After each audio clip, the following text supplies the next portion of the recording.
You're watching Straight Line with Dan Rogers, President and CEO of Cherry Street Mission Ministries. Welcome to our show, and my name is Delray Bush. Today we're going to be discussing crisis living and stress and how that really impacts our community, and specifically the impoverished and the homeless. So, I mean, that is something I think we see every day, and something that I know impacts my job probably as well as yours. It does, and I would say that's in line with in perceptions and perceptions that people have about homelessness. And particularly, this is one of the ones that would carry a lot of weight with our viewers today, because I'm not entirely sure our community would relatively associate stress with homeless or stressed out with a homeless person, mostly because, you know, how can someone who's receiving 3 square meals a day, fresh showers, clothing, and a safe place to sleep all night, what would they possibly have to be stressed over? But in reality, that will be our topic today, so that we can draw a straight line between the problems of stress relative to homelessness and solutions, how our community can engage our guests in ways that perhaps they hadn't thought about before. And we know by just seeing it that, you know, everyone has stress. We all have stress. You might have had a stressful morning this morning. I mean, we all have a mortgage and things like that that can lead us to be thinking about those things all the time. But for our homeless and impoverished community, there's basic needs that aren't being met. That can lead to a whole different degree of stress that leads to a lot of anger, wouldn't you say? Well, no question about that. And as we get into that particular element of stress, anger, let's be clear with our viewers today, Delray. The reason why you would want to continue thinking about this show with us today is because stress and crisis or risk living prolongs homelessness. The reason why it doesn't prolong, stress doesn't prolong, it doesn't have protracted elements within our own home life is because we have access to home, access to kitchens, access to clothing, access to tap water, and we have options. We have things like a refrigerator and a closet and various things that we can do. We can move from this end of the house to that end of the house, or go from inside to outside. We have options of the backyard, Delray. So when we talk today's topic about stress and homelessness, the reason why we're talking about it today and why it's important to our viewers is because it prolongs homelessness. It actually makes it protracted, and that stress for someone experiencing homelessness begins to be a shroud really around them, because when you already don't have access and options to simple things, as I mentioned a moment ago, and you add stress to that that's associated with no access and options, then you become insulated. And insulated living is withdrawn living.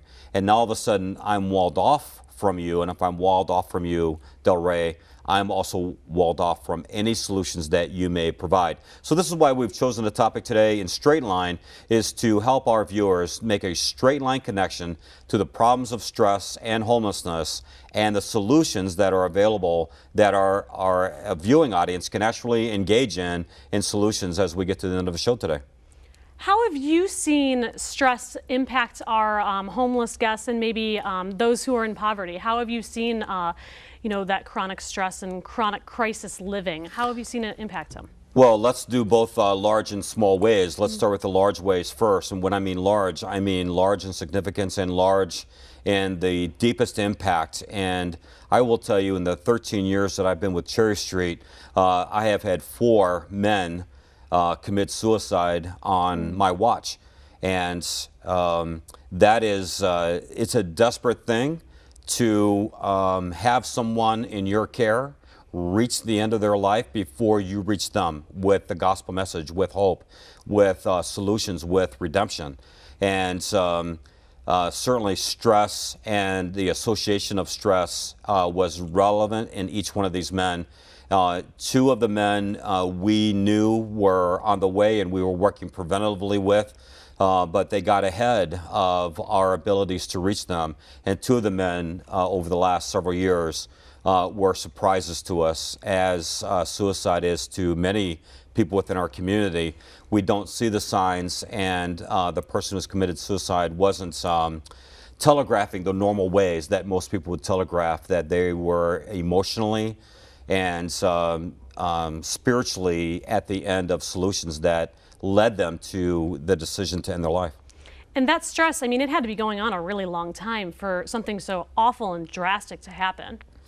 Well, as we know, homelessness doesn't happen overnight, and particularly chronic homelessness in the United States, on average, takes about 3 to 5 years because you've got to ruin so many lives, starting with your mom and dad, going to your cousins and your brothers and aunts and uncles, and you've got to ruin a lot of lives and abuse a lot of lives before you tell all of those people to give up on you. And then you are alone, and you are chronically homeless. To come to Cherry Street tonight certainly makes you one of our guests, but you may be somewhere in the stages of becoming homeless. To your exact question, then, stress accompanies each one of those days, right? And like interest in a bank becomes compounded. If you add to that chronic mental illness, or you even add to that substance abuse in some form or another, then it becomes much more insulated for the individual and much more complex and hard to manage.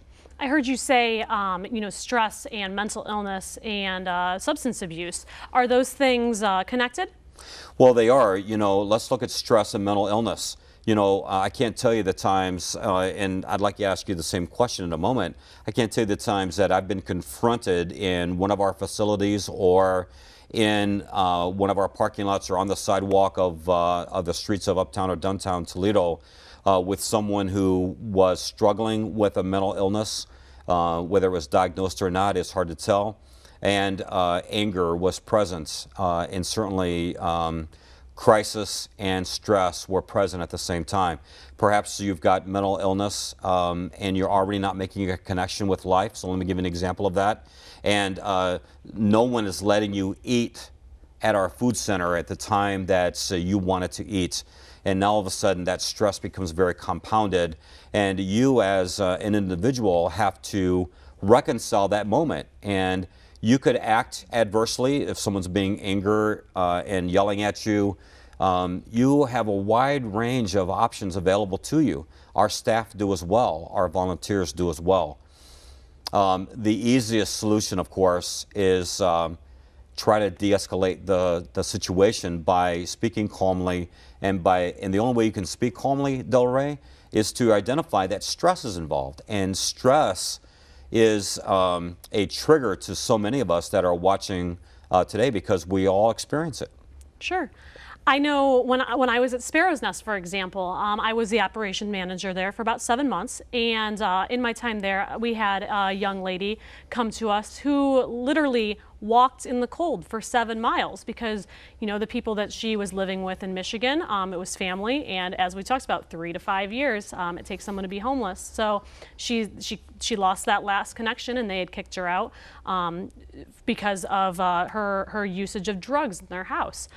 So she walks there because, of course, she has no money, she has no bus tokens, things like that. So she lacked those options too. When she got there, it was too late for a meal. So, you know, she's hungry. She's, you know, has cold feet. She's literally, she has freezing cold feet. I mean, she's crying. She's upset, and it was a really emotional time. And you know, I prayed with her and things like that. But at the same time, I mean, there's just a lot going on in her mind. She couldn't even concentrate on doing an intake so I can get her information for our computers because she's so worried about when she's going to eat next, if she is going to get a warm coat, if she's going to get new shoes. So those things are, I mean, huge. I mean, you can't concentrate when you're worried about those things. No, I mean, think about, this is such a great example that you're giving our viewers, Del Rey.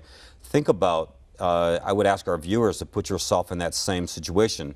You know, when I was young, I used to run out of gas, you know, mostly because I didn't have any money.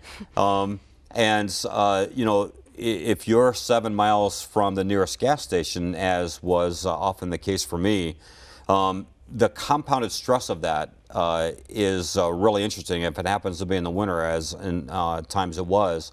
But I wasn't experiencing the compounded issue of homelessness or being without a vehicle. I was actually walking from a vehicle, and then I could get back to one. But but I remember how stressful that was. Del Rey, talk to our viewers for a moment. In that exact situation where that young lady finally made it to our doors after walking in the cold, everything about her is cold, including her future is cold. So not only a physical cold, but a spiritual cold and a future that is not very bright at all. How are you reaching this individual? Well, as soon as they come in, especially in the winter, we have lots of socks and extra shoes, things like that. So, meeting those basic human needs, the things that we don't even consider every day of how stressful it would be to be without them. She has no earmuffs on. I mean, your ears are cold. You just walk seven miles, giving her those things, treating her like a human. Which so many people they just want a conversation and to tell somebody their story. Ministering to her, telling her about Jesus, because you'd be amazed how many times the first time someone heard the good news of Jesus Christ is at Sparrow's Nest. No question. And let's be quick to insert that the primary solution to stress from a Christian's perspective, which I would hope to be everyone's perspective from an evangelistic standpoint one day, is that Jesus Christ, reaching God through Jesus Christ, is so critical to the person. It was true in my case, I'm sure it's true in each of the viewers' cases and yours, to leveling the playing field for us so that we could begin to see hope and we could begin to stabilize our emotions and stabilize our environment. Because a lot of times we get stressed over silly things, right? Like if you get stopped at a train, or you get into a long line at Panera's, or you're at the DMV, which is a great stressor for a lot of people. We oftentimes can step back from that and see how silly it was. But in the moment it wasn't very silly at all. It was having an anatomical, it was affecting our bodies. It was causing a headache. It was making us weak. It made us fatigued. It made us tired. I mean, it was having a physical, debilitating effect on our bodies. And stress is a very important thing for us to reconcile in homelessness, because at the top of this show I said that the reason why we want to chat about this and provide solutions today for our viewers is because when we understand that stress is related to homelessness, and homelessness creates stress, and the reason why it prolongs homelessness is simply because of the insulation factor. Because survivorism kicks in, right? Like if I really am to a point where I'm convinced that you, Del Rey, don't care about me, don't give a rip about what's going on in my life, whether you do or you don't, but I'm convinced of that, that stress that I'm experiencing because of the lack of tap water or options of a refrigerator or a backyard, again, compounds the problem, and it just draws me further and further away from you to the point where I am now alone in a crowded room. Here, right at that moment, is where so many of our volunteers and our staff and our prayer partners are so critical to everyday life at Cherry Street Mission Ministries. Why, from your perspective, because you work in our education department as a workforce development manager, why is the staff understanding this and volunteers understanding how stress prolongs homelessness? How is that important to your everyday work and life? Oh, absolutely. It's so important. If we don't understand that someone is stressed out, we expect them, like, why can't you get a job? But you have stress that is not even close to that. You don't have the lack of options is so huge. So say I know for me, I've set up interviews, and maybe an individual who had that interview, they didn't know how to even get there or what to wear, things like that. So the stress, it's too much for someone to deal with the other things. They can only concentrate on those main stresses in their life, and when those aren't fulfilled, they can lead to addiction, as we know. They can lead to tons of terrible things. And things that are dangerous for them, and like you said, even suicide sometimes. Well, absolutely. You actually have brought some things with you to show the tools of stress that we experience every day, and perhaps our viewers are very well of. Why don't you talk to us about the various ways that people reach for solutions that are not healthy during times of stress, and then we'll chat about how we see that every day at Cherry Street and in homelessness. Absolutely. Something I have here is just prescription painkillers.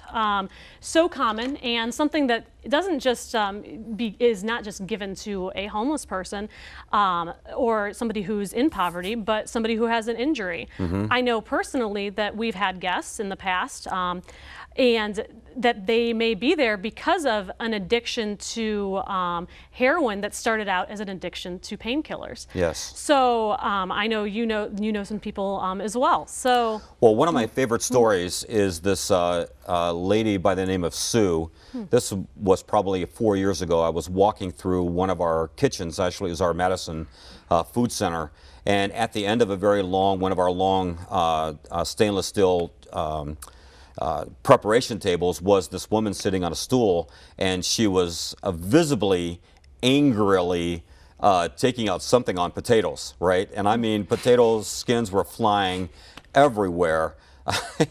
I stood and watched that for a while, and it's interesting because, you know, she's making a mess everywhere.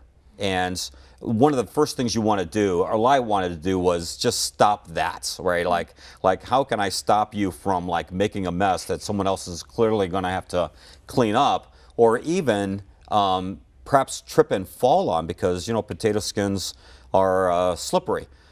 I decided not to do that, and I'm not telling you I get things right all the time, Del Rey. I've made as many bonehead mistakes as anyone when working with people. This particular time, I'm happy to tell you I got it right. I actually kind of prevented anyone else from going around her, because I thought, let's just watch and see this person. Not the adjective, which is the potato peeler, not the adjective, the clearly angry person, not the stressed out individual that is taking her stress out on the poor vegetable, but a human being.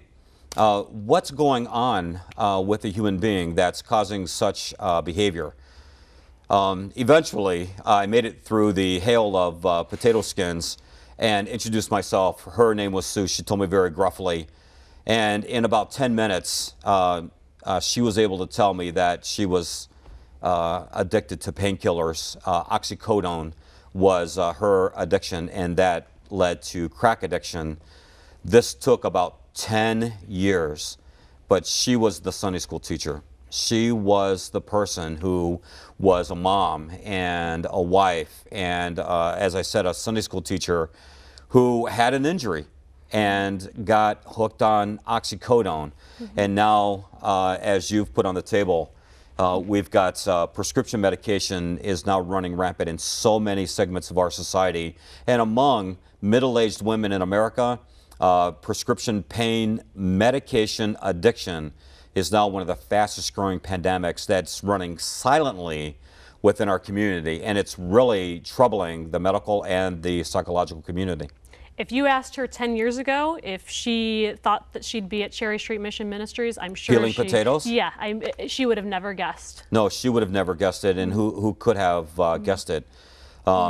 Sue's doing well now. She's reconnected to family. She's this was several years ago, as I said, but it took a minute for us, and that's really solutions for our viewers today. Sometimes you just have to not react or overreact or underreact to the things that you see. The times that you're stressed, you really need somebody to be a warm embrace, maybe, or maybe just a warmth observation.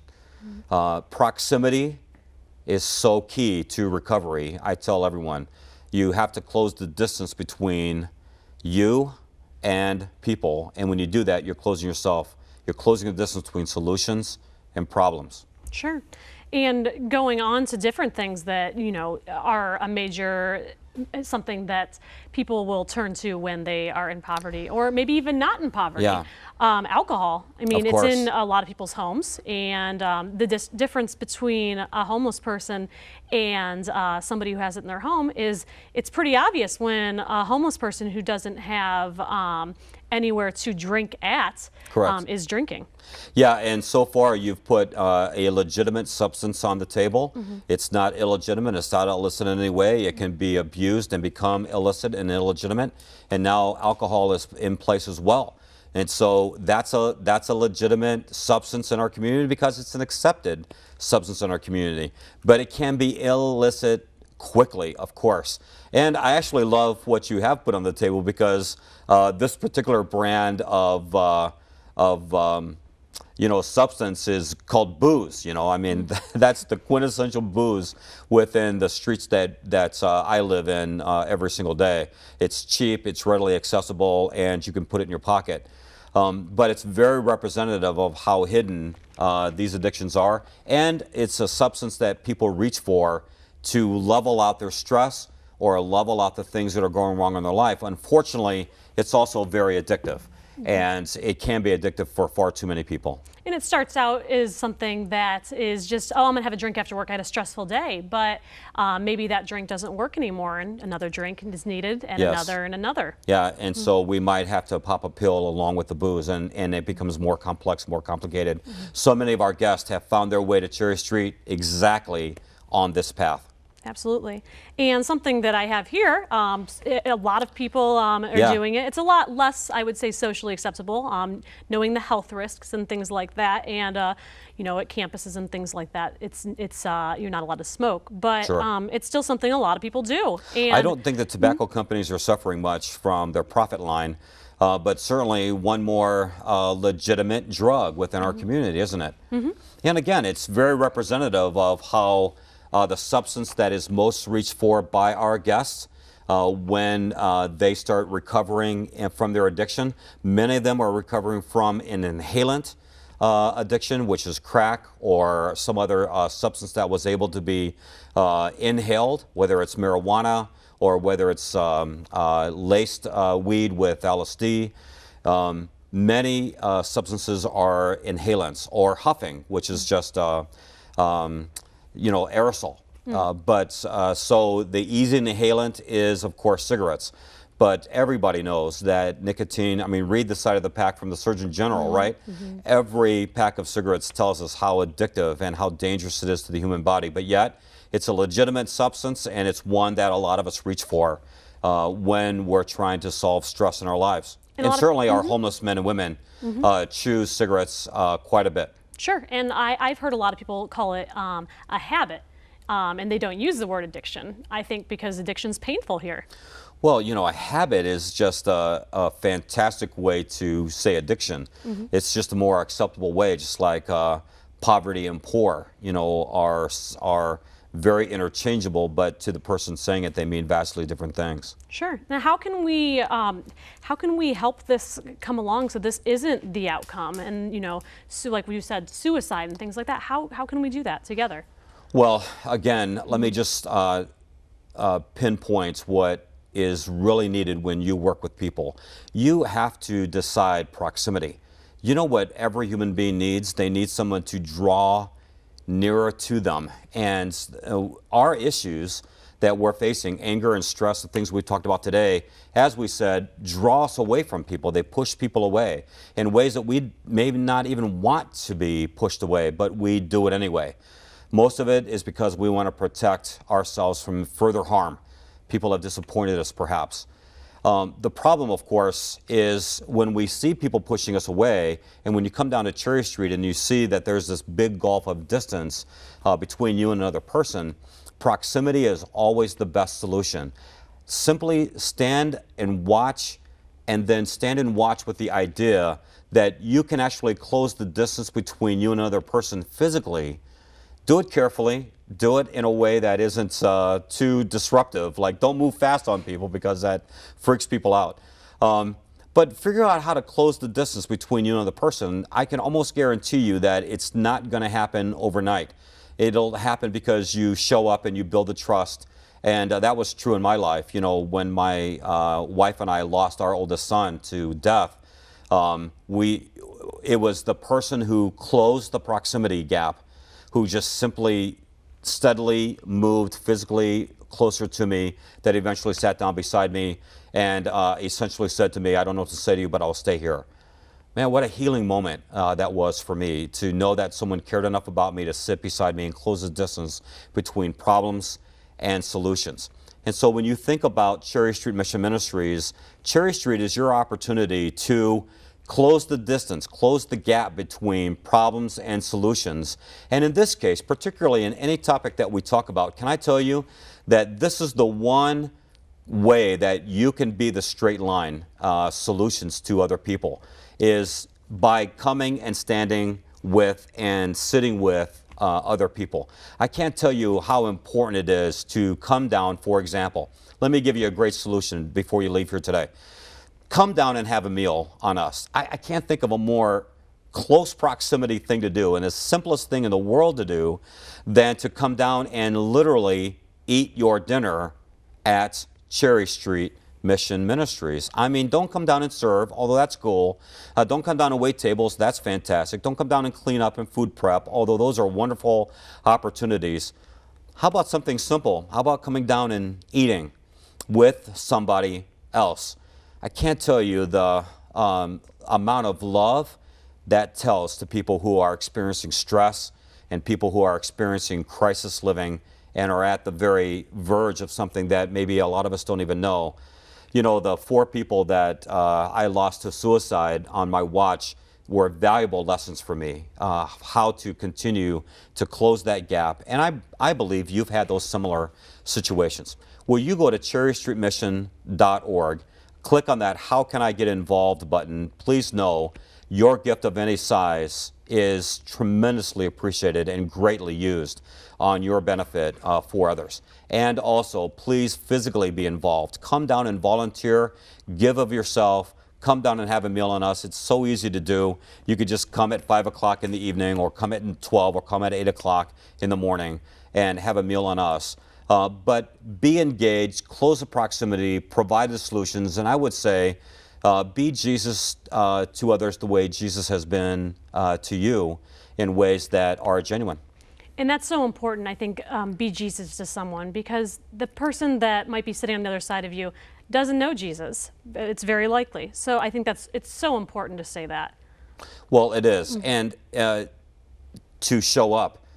Right? I hope all of our viewers in their lifetime have sensed God near to them during moments where they really needed Him to show up, whether that was peace, or whether it was a solution, or whether it was just through another individual that just rung the doorbell or knocked on the door and showed up in a moment that we needed somebody to show up even before we knew we needed them to show up. So yeah, easy solutions. You are always the solution. Close the proximity between you and crisis, and you and someone else, and watch how God wonderfully and marvelously works in your life. Thank you for watching, and we'll see you next time.